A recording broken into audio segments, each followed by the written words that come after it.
Howdy, folks. So as I was browsing through the old Nickelodeon 90s promos and bumpers and commercial breaks, which there are a lot of on YouTube, I've assembled a big playlist of them, and I think it's public if anybody wants to see some of those. I kept coming across a show that I had never heard of before, but it kept showing up on the schedule early in the bumpers and promos around the 90 to 94 era, and that was a show called 15. Now in Canada it's known as Hillside, and it's a jointly produced teenage soap opera between Nickelodeon and some other company, I'm not sure which, I can't really find the information. It was created by a person named John T. Blinkley, a guy named John T. Blinkley, and the basic plot as it's outlined on Wikipedia, which I think is a good summary, is 15 followed the students of fictional Hillside School and dealt with a variety of issues including dating, divorce, alcohol abuse, infidelity, and friendship. The show played heavily into stereotypes, including two characters named Dylan and Chris who wore leather jackets to show off their toughness, very 50s, but which could not completely disguise their inner selves. At one point, they play a gig with their band Teenagers in Love at a local eatery and hangout spot, the Avalon. And the Avalon is fascinating because it feels like a 50s style hole-in-the-wall or diner or eatery. It doesn't feel like a 90s place. It feels like a 50s place, which is really interesting. You barely see any adults in this series. In fact, up to this point, I'm on season 3 of 4, and I don't know if I'll continue on or not because, I'll be honest, I don't really like this genre. You don't really see any adults at all. You see parents mentioned all the time and teachers mentioned, but you really don't see it. This is purely from the kids' perspective, and it's purely focused on the kids. I think that's an interesting element to the series, but one of the most interesting facts about the series, and one of the ways that people find out about it, is because it featured and was the acting debut of one very young at the time, Ryan Reynolds. And apparently, according to Wikipedia, he hated this show so much he considered quitting acting altogether. He was miserable, and it's not a surprise when you see his performance in this show. Not only did they not give his character a whole lot to do, but he doesn't come across as an interesting character. He does the best with what he's given, but they don't give the character much. At one point, they tried to make him into like a bully character, but that ended almost as quickly as it started. And you could tell he was just kind of there as they need him in the background, because he was one of the youngest characters on that show. They were younger, but I think he must have been at least, 12, 13? At least 13. Whereas most of the kids were, as the title says, 15. It also stars Laura Harris and, I can't pronounce this, Inuka Okuma. Apparently they're known for a couple of things. Most of these are Canadian kids. And now, I have no love for the genre, so I don't really watch many soap operas, so I can't tell you what's SOP and what's not, what's standard operating procedure, but the acting is terrible. And I know most soaps, the acting is terrible, but I mean, these kids, some of them are trying their hearts out and are really good, and others, oh man, Laura Harris, her character, Ashley, who's the blonde one, there is no range.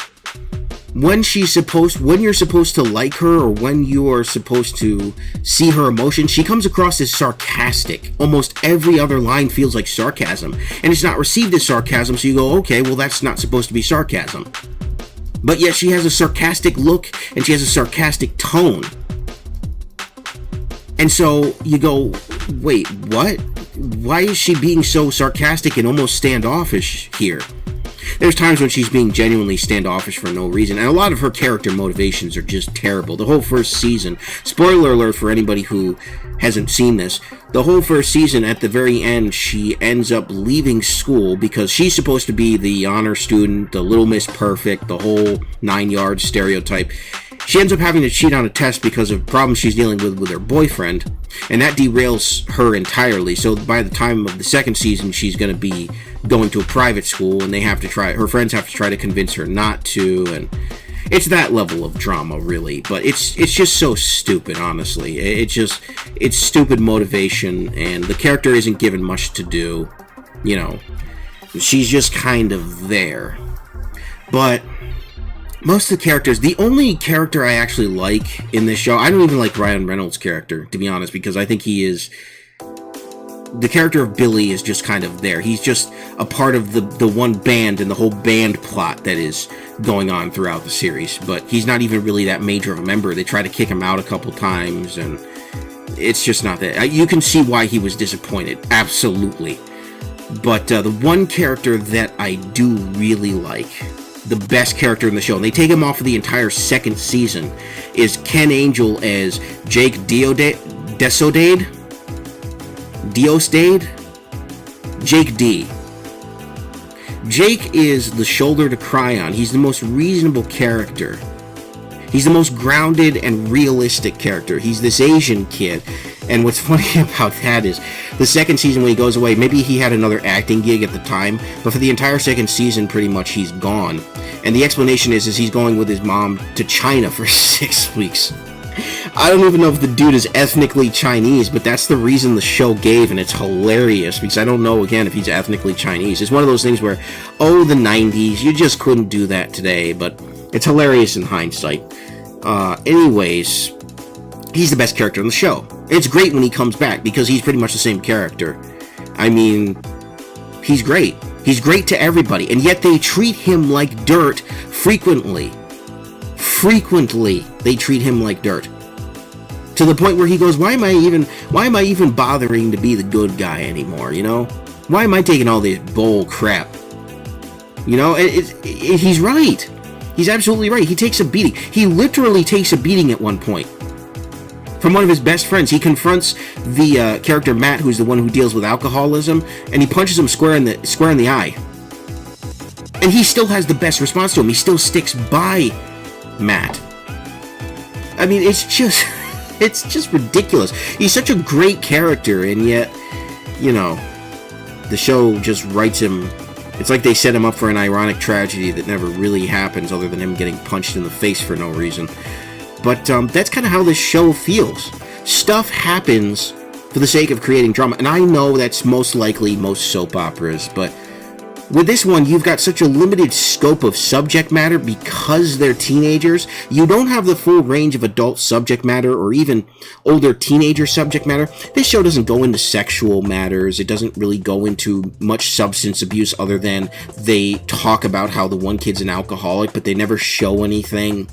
You know, most of the relationships are pretty PG, and they deal with divorce and infidelity and friendship. You know, this is a very, very tame show, most likely due to regulation, but it has a lot of limitations surrounding it, and I think that that's one of the reasons that makes it bad and probably a pain to work on. But the acting also doesn't help, because it's very wooden and stiff, and I don't know if that's just the actors, or if that was just the direction of the series. Based on Ryan Reynolds' response, it was most likely the direction of the series. They wanted the kids to be wooden, and the only kids that have any life are the stereotypical mean girls, and the sort of greaser kids that they talk about, the Dylan and Chris. They give them more personality, but everybody else feels like wooden boards.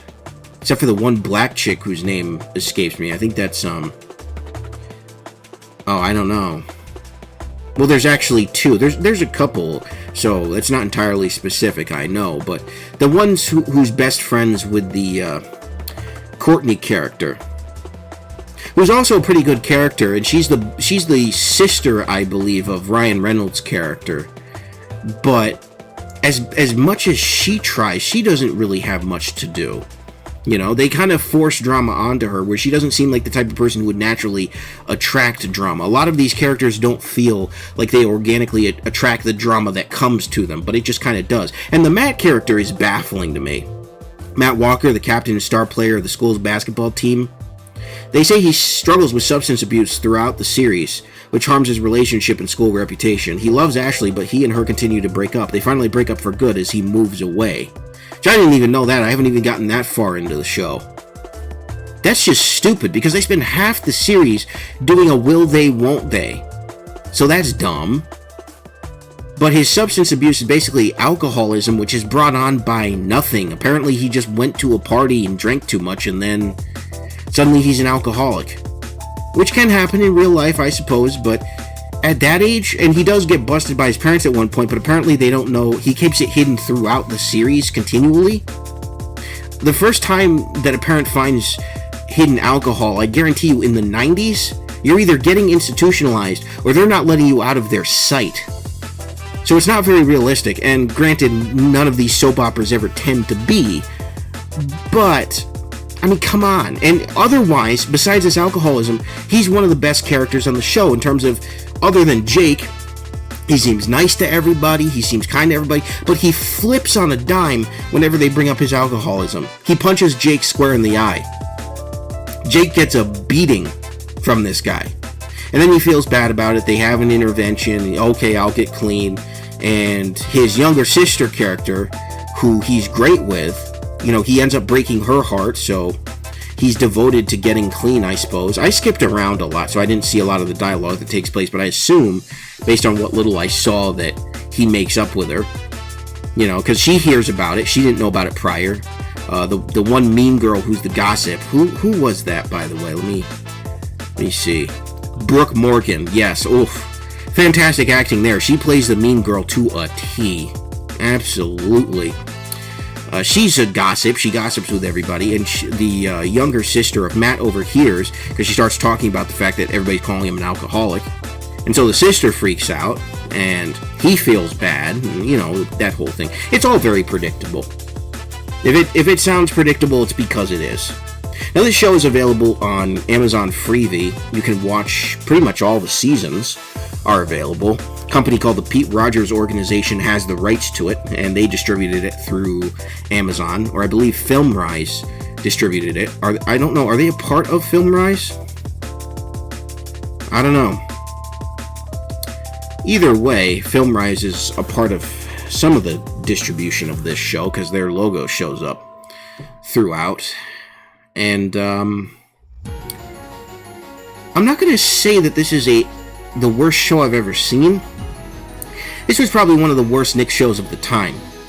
Because if you contrast this with another high school Nick show that barely gets talked about and is almost lost media called Welcome Freshmen, this show, it doesn't fit.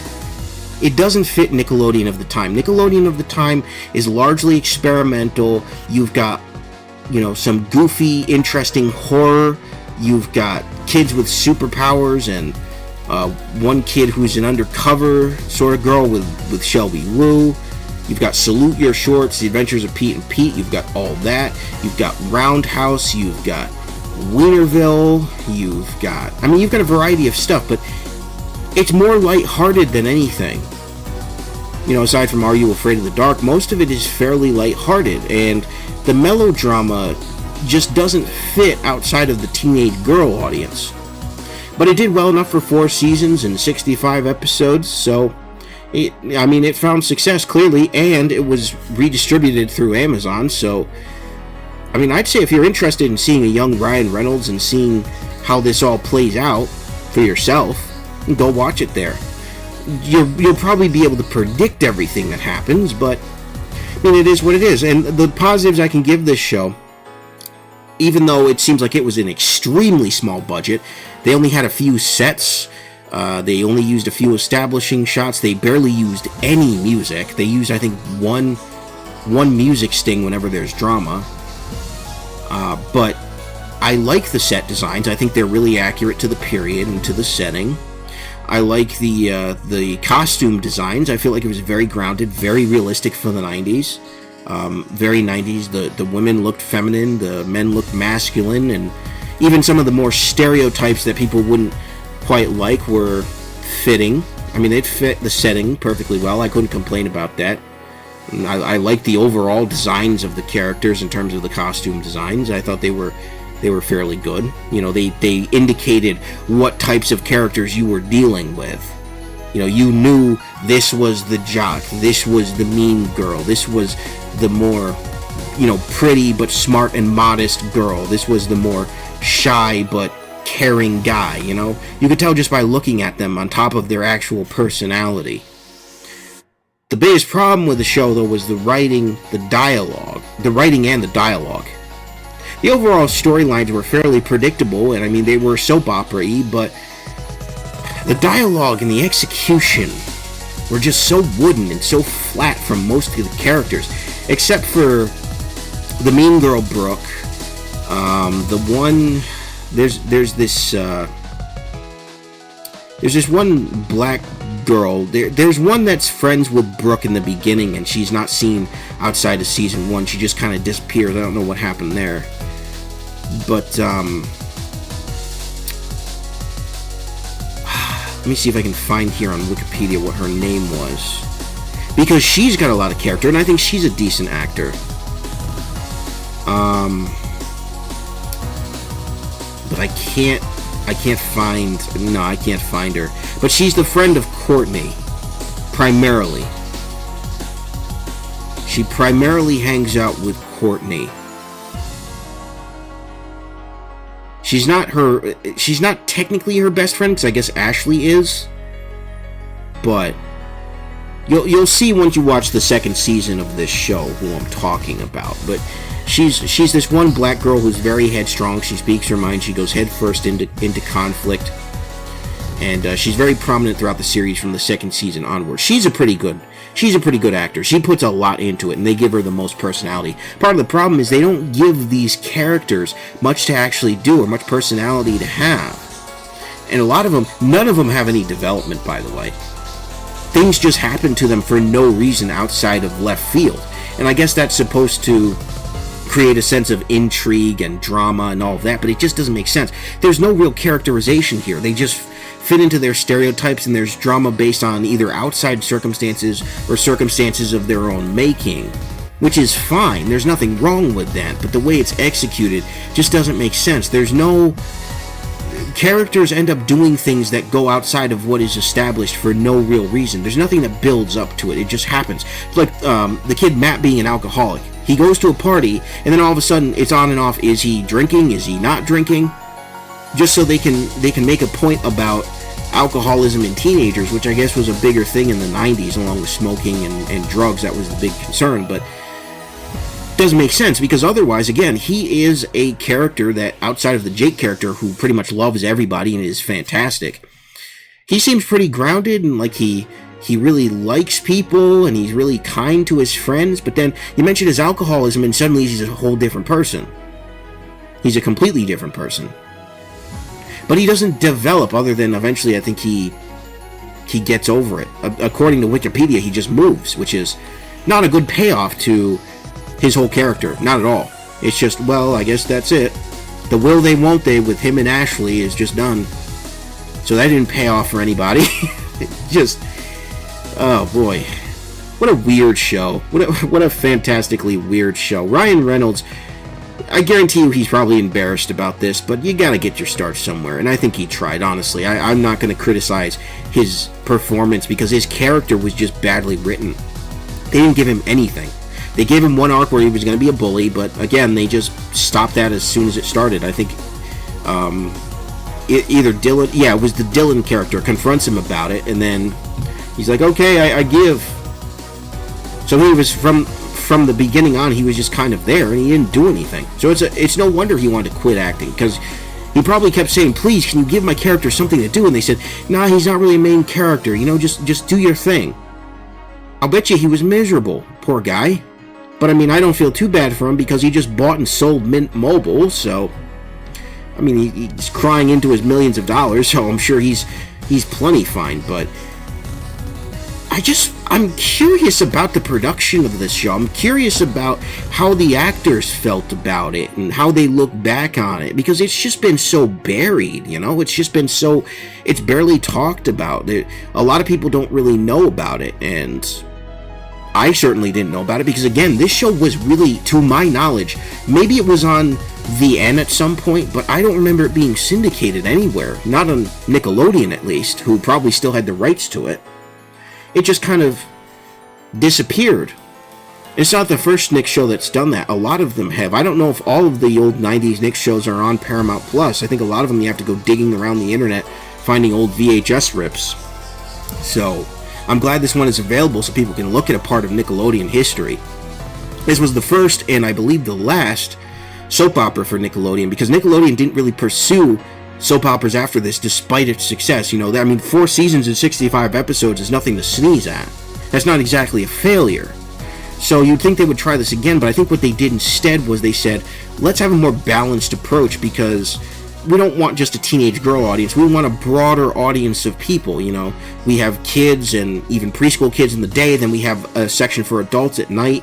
This is a network primarily for kids, but there's a little something for everybody. So if we're going to do drama, let's tie it into something that's more rounded, like a Zoe 101 or an As Told by Ginger or Drake and Josh or something like that. Something where we can add comedic beats and have something else to look forward to for the kids. Because if it's just melodrama, because that was the pace of this show and the layout of this show, rather, where you would have characters talking and establishing plot threads. Then there would be a lull, okay? There would be sort of a lull while they did that. And then some misunderstanding or some outside force would cause something, some sort of melodrama, some sort of miscommunication. And that would escalate, usually towards the end of the episode. The episode would end, you'd get a preview of the next week's episode, or the whenever. And then the next episode would come, and the payoff was just, yeah, it happened off screen. In most cases, the payoff happened off screen. Oh, well, we talked about it and everything was fine. Or you'll see the characters on screen go, I'm sorry, I shouldn't have said that, I shouldn't have done that. Without actually learning anything, because they make the same mistakes every time. And I guess the implication is they're teenagers, they're stupid, they're going to keep making mistakes, but they don't actually develop, they don't learn from their situations. The smart ones are still the smart ones, the stupid ones are still the stupid ones. There's no payoff to the mean girl character of Brooke. She's just terrible from start to finish. There's no reason. She just exists to be a caricature. Most of these characters exist to just be a stereotype or a caricature. And I don't have a problem with stereotypes. I think stereotypes are great for entertainment, honestly. I don't care about them.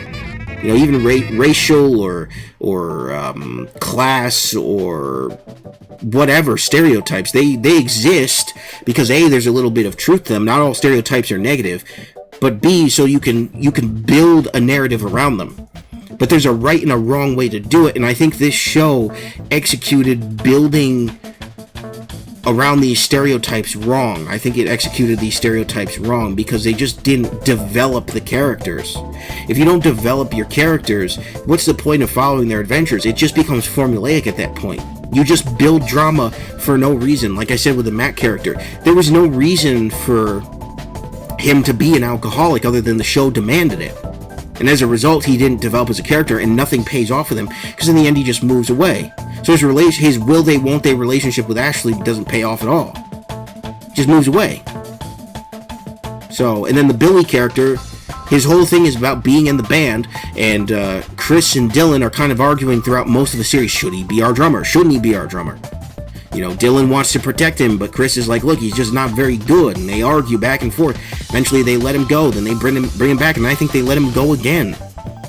So I can't help but feel frustrated for Ryan Reynolds, because his character had no consistency and no development. And even at that age, 12 or 13 or whatever he was, eventually I think he did become 15 throughout the series.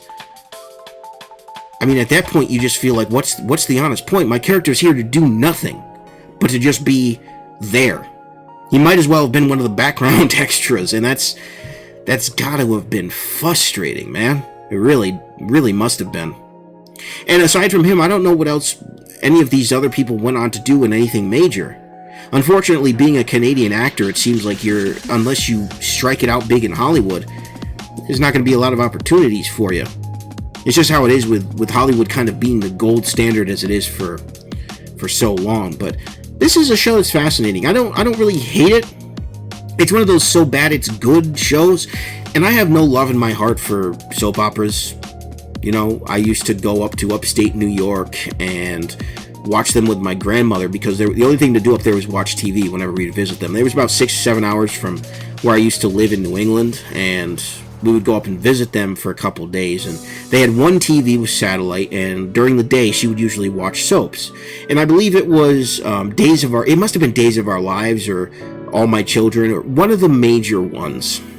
And I just remember there was a guy beating the snot out of another guy, and they used cartoon sound effects, and I was laughing so hard. And I couldn't have been older than maybe 12, 13, possibly older. And I was trying not to laugh too hard, but in the back of my mind, I was like, this is unironically one of the funniest things I've ever seen. And it's not supposed to be. It's supposed to be dramatic because he's wailing on the guy as it's fading to black for the commercial break. The music's getting all intense. But they're using that stock hitting a guy sound effect. And my grandma's like, oh dear. She just had the most unenthusiastic sort of, oh dear, reaction to that. And it was one of the funniest memories I have. Rest in peace, Grandma. I love you. Honestly, I don't really care for soaps, but she loved them. You know, and I asked my mom, I'm like, why did she like these shows? And Mom was like, I don't know. I don't know what the draw is for her.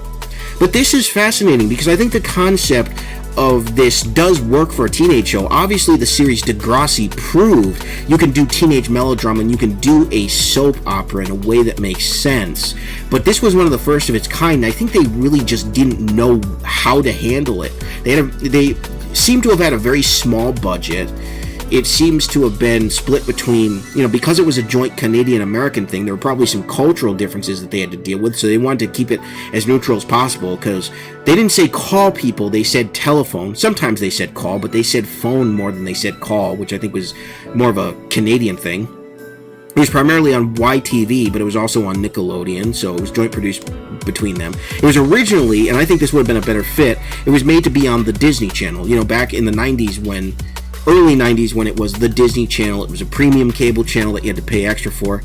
And based on the research I've done of early Disney Channel, this would have fit perfectly. But they didn't want it, and Nickelodeon did. And they haven't done a show like it since, despite its clear success. Maybe they didn't see 4 seasons and 65 episodes of the success. Or maybe, again, they just didn't like the overall tone. They felt like it just didn't fit with the wackiness and the fun and the brightness and the optimism of the network. Because that's what 90s Nickelodeon is known for. The Nickelodeon Splat era or the Shapeshifter era. It is known for wackiness and fun and brightness and just celebrating being a kid and all of the greatness that comes with that. It's an escape. When you go into melodrama, you're not really escaping from anything. You're just reminding these kids, when they hear about things like divorce and alcoholism, like, that's heavy stuff. That's really heavy stuff. And I think a lot of kids were turned off by that. I mean, the teenage girls wanted to tune in because they loved it, but the guys just would either make fun of it or they would just be waiting for Wienerville or something to come on, or Salute Your Shorts, or Pete and Pete, or all that, or any of the game shows.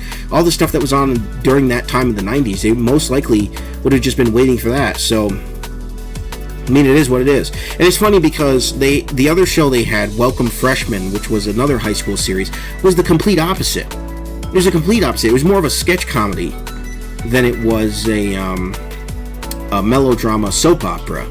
But it was in a similar school setting, and it had a similar type cast. The only difference was it was actually filmed at Nickelodeon Studios, whereas this was filmed in Canada.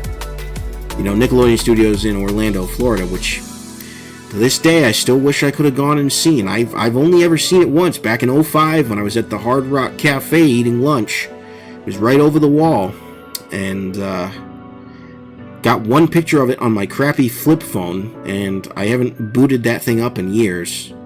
I might have gotten pictures of it on something else. Just the one soundstage you can see from that end of the park. And the building's still there, but all the Nickelodeon stuff is gone. It must have closed by that time, but hey, maybe one day in the future, people are keeping their fingers crossed that Nickelodeon will try something like that again. They'll rebuild back to their former glory, but who honestly knows?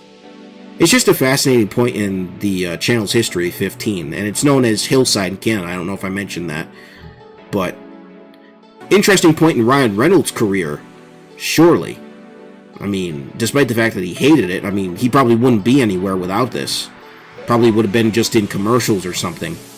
Maybe he did commercials in Canada. I'm not entirely sure, but I think he did the best he could, and you can't blame him for being upset with it when you see the show, because it's not exactly Emmy-winning material. It's certainly trying to be, but I think Degrassi is more of that. And again, I don't even care about Degrassi. It exists.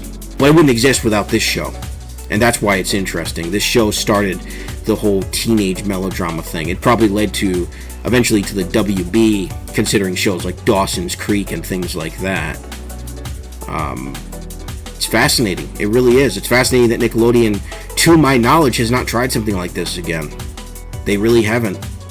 it's only been put this sort of thing on one of your more well-rounded shows. Insert some drama there, as told by Ginger, Zoe 101, Naked Brothers Band. Naked Brothers Band is probably the closest that Nickelodeon got to doing a show like this again. I couldn't stand Naked Brothers Band. That's going to be a video for a whole nother day. But anyways, it's almost 30 minutes. I've ran on for way too long. So let me know what you think about 15/Hillside.